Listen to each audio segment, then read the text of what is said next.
yan po paskat po yan, nasa tapat na yan. Bali kasabay po natin umalis ng Alapan Port po yan. Destination din po niya ng Batangas Port.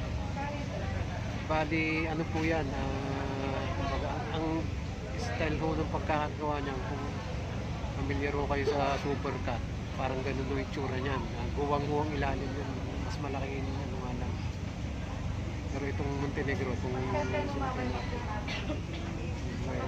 normal ho na barko ng lubog ho talaga yung pinaka-bow. Ito parang nakapatong, ayan, tayo yung siya.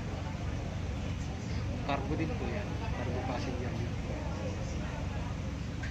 Bali doon po siya, doon siya iikot sa dulo yun, doon.